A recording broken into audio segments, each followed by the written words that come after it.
Agora, semana passada, uma jogadora do Sub-17 da Ferroviária sofreu mal súbito durante o treino e morreu.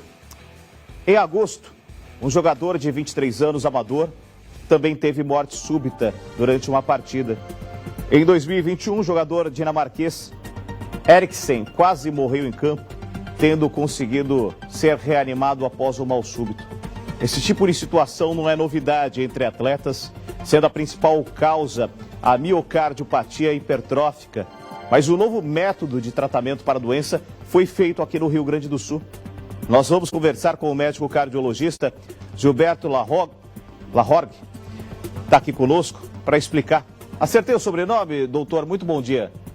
Bom dia, Alexandre. É Lahorgue. Lahorgue. Muito prazer falar com o senhor. Que método é esse, né, para que não aconteça, né, essas tragédias dentro de campo?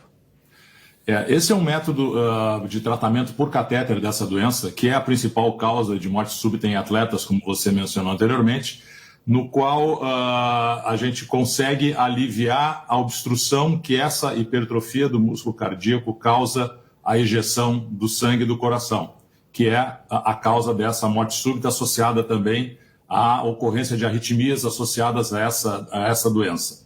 O tratamento por catéter convencional, ele envolvia a injeção de álcool absoluto, ou seja, álcool 100 graus, nos ramos que irrigam essa porção mais hipertrofiada ou mais grossa do músculo cardíaco, para causar um infarto localizado, porque no infarto existe um afilamento da parede, né, o músculo murcha e, consequentemente, alivia a obstrução. O problema dessa técnica que vinha sendo usada até bem recentemente é que ela é associada a algumas complicações importantes, como a necessidade de implante de um marca-passo por surgimento de bloqueios cardíacos, a ocorrência de arritmias ventriculares e também, dependendo da quantidade de álcool que era necessário para se injetar, poderiam ter complicações sérias, como perfuração do músculo cardíaco, por exemplo. O procedimento que nós realizamos na sexta-feira é um procedimento que tem sido proposto como uma alternativa com menos complicações do que a embolização com álcool desses ramos coronarianos, e envolve a aplicação ou a injeção de um embolizante que é usado comumente, por exemplo, em neurologia, para se embolizar aneurismas cerebrais. A vantagem desse dispositivo, desse embolizante novo, é que ele é menos irritante ao músculo cardíaco, tem menos incidência de complicações e menos necessidade de marca-passo. Então, a gente consegue fazer o procedimento, especialmente como foi no caso da sexta-feira, que eram vários ramos que precisaram ser tratados e não um, como acontece na maioria dos casos.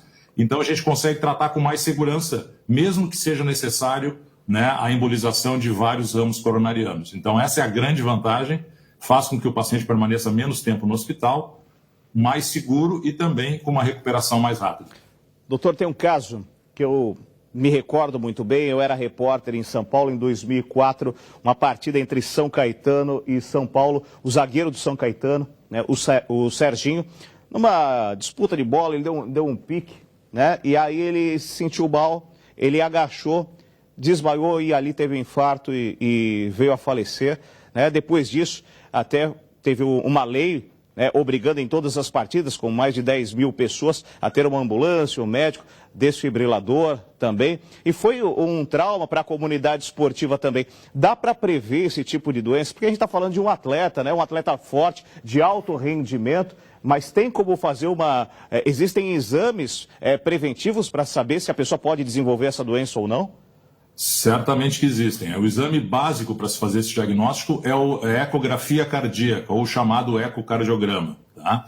Um ponto importante dessa doença, Alexandre, é que ela tende a ser progressiva, ou seja, pode haver um grau inicial, né, na infância menor de obstrução da ejeção do sangue do coração, mas com a hipertrofia, né, com o crescimento desse músculo ao longo do tempo, ele pode piorar. Então, é uma doença progressiva. Exatamente por causa disso que é necessário não só uma avaliação inicial, mas se houver qualquer suspeita, né, dessa doença, o exame pode ser repetido para se ver a progressão dessa obstrução. Quando essa obstrução é muito importante, aí que entra o papel dos procedimentos invasivos na correção desse problema. Então, é uma doença prevenível desde que o diagnóstico seja feito de maneira adequada. Tá certo, doutor. Muito obrigado pela participação e até uma próxima. Obrigado, Alexandre. Bom dia a todos. Bom dia. 7 horas 22 minutos. Agora vamos à convocação